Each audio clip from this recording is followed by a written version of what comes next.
We're going to go ahead and continue our driver media availabilities in advance of tomorrow's Go Bowling at the Glen Monster Energy NASCAR Cup Series race. We're joined now by the driver of the number 11 FedEx Cares Toyota for Joe Gibbs Racing, Denny Hamlin. Denny, welcome.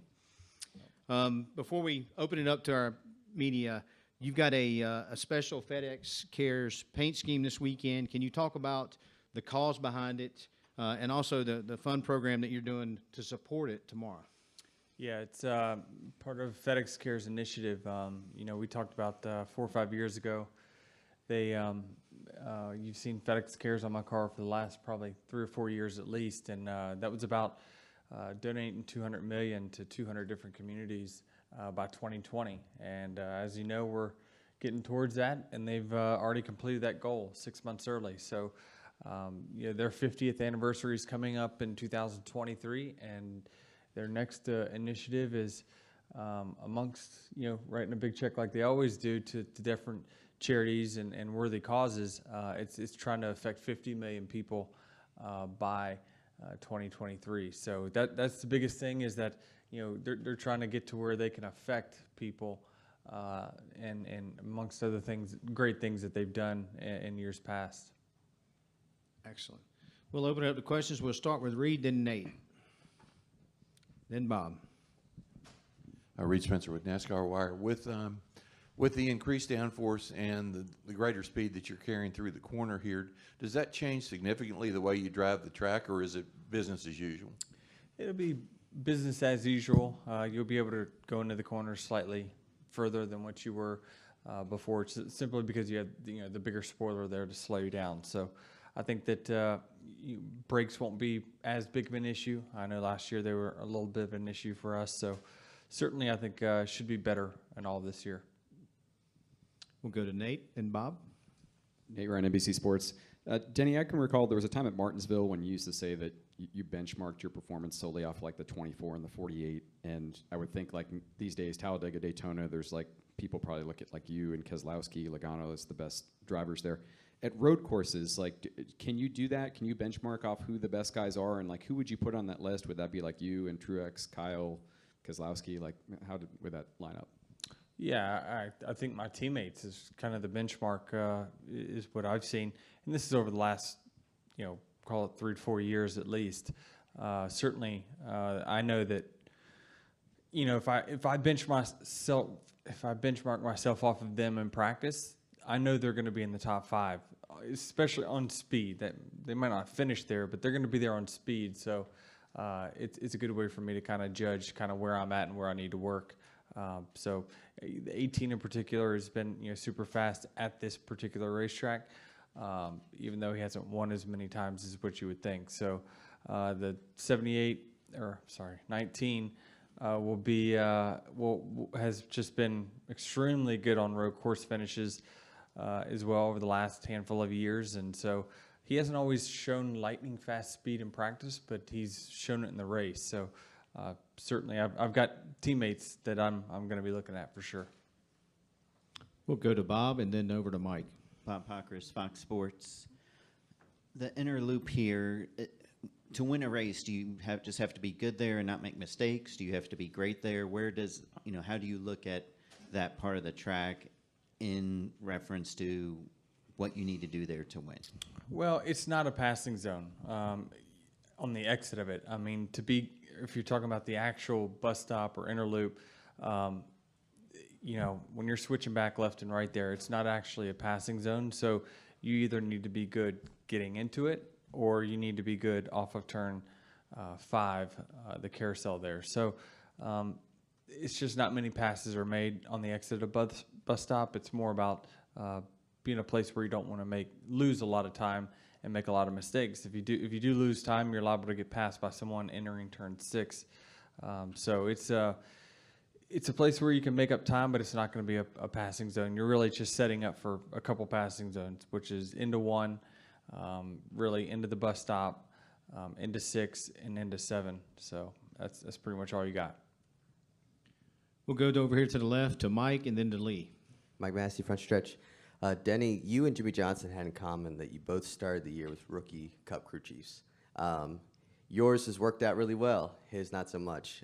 What lengths have you gone to personally to ensure that that relationship worked out?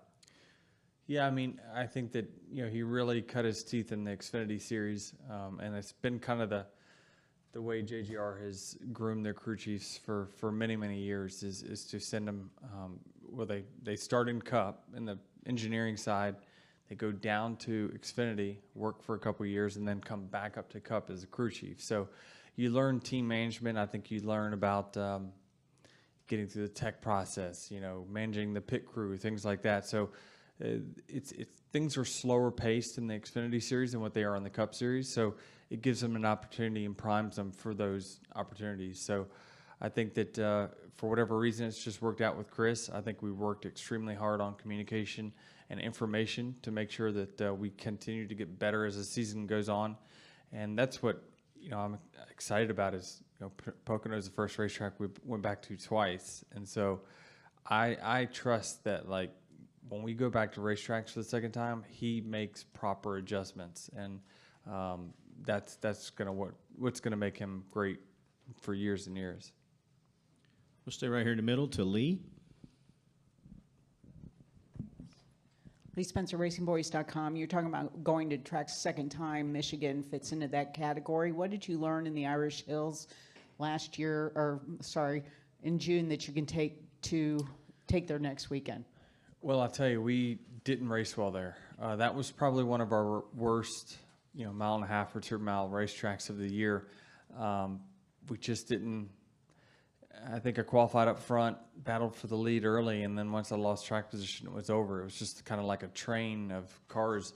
Nobody wanted to make a move because you would just get freight trained by the cars around you.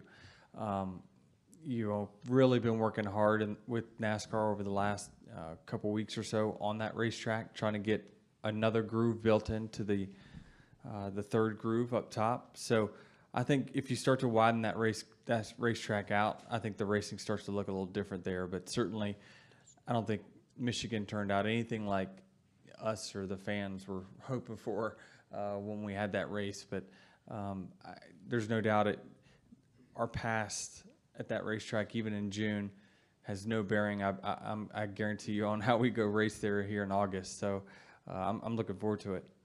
I mean, why is that? And I mean, how are you adjusting for such a lack of horsepower at a place where it's known for really, you better come with your best stuff when you get to Michigan?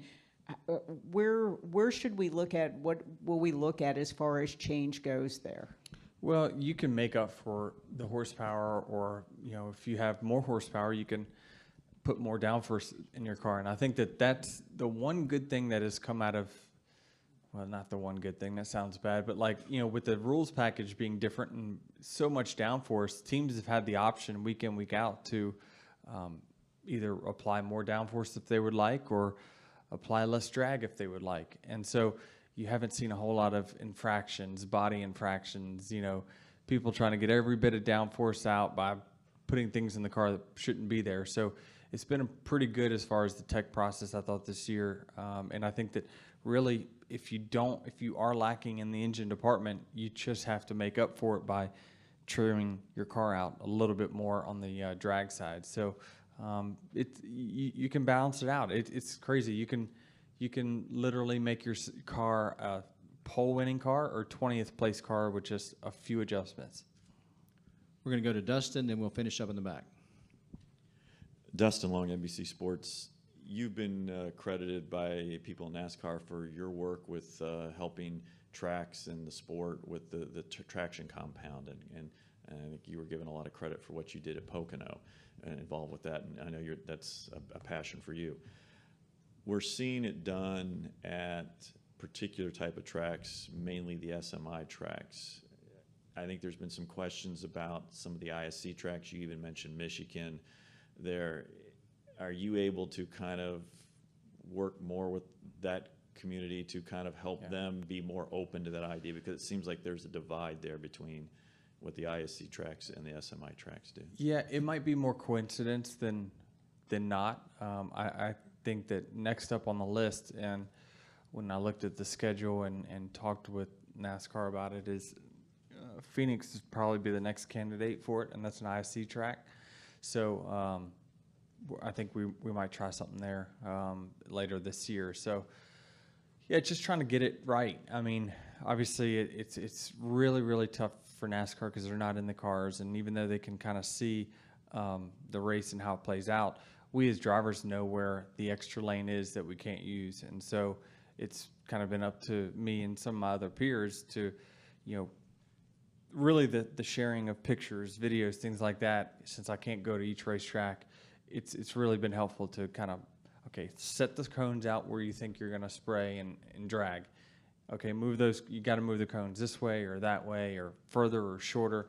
And so the communication's been really, really good. And so it's made for better racing. And I think Pocono, for the first time, I would venture to say more passes were made on the outside of Pocono than inside, and that is a bottom feeder racetrack, and it has been for many years. So it wasn't perfect, but certainly it was a step in the right direction. It's something we can now build on for next year. So it's I'm excited about it. I mean, we certainly we've found a very good Band-Aid for some of these tracks that have been pretty challenging as far as one lane. And you mentioned Phoenix. Obviously, there was a lot of discussion in the spring just about the challenges. That's been a challenge. That track, I know years ago you even got dinged for comment about how the challenge there. What are you looking at Phoenix? Where's that going to be at? And is that for certain? Because obviously that's such a key race. Yeah, it is a key race, and it's obviously going to be really key next year for sure. So I think if they were looking to experiment at all, it would probably be this year.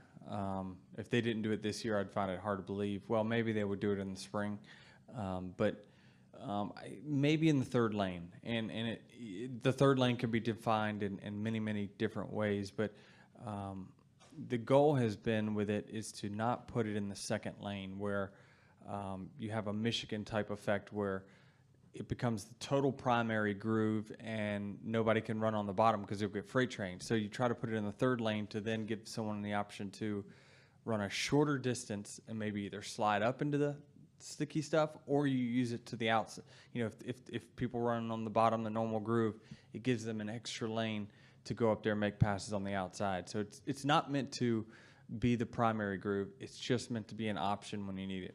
And that would be both 1 and 2, 3 and 4. Yeah, Phoenix or yeah, just 1, 2, or 3, and 3 and 4. But obviously, I don't think any decision's been made on it. But I think that he said that they're going to set some cones out and see if it matches up with what I was thinking. Thank you. And we'll finish up right here in the back, please. Gerben Haas, WY Sports. Denny, what do you look forward to the most about racing here at WGI, and what's the most challenging aspect for you? What I look forward to the most is the atmosphere here. I mean, I think that when you drive in and see, a packed infield and so much stuff going on, I know that, after practice, before qualifying, I'm going to take my daughters around and just kind of walk around and see, what it all is out here. And it's just a fun track when it comes to that. And, it's not always about track capacity. It's about how's the experience. And so I think this track has got a great balance of that. I like the road course racing personally. I think we've really, gotten pretty successful at it here over the last few years. So it's just a track that I'm definitely comfortable with. And road course racing itself, I feel like, I've got a decent knack at it. So it's just, I like it. It's different. It's a lot different than any other track we have on the circuit. Denny, thank you for joining us, and good luck All this right. weekend. Thank you.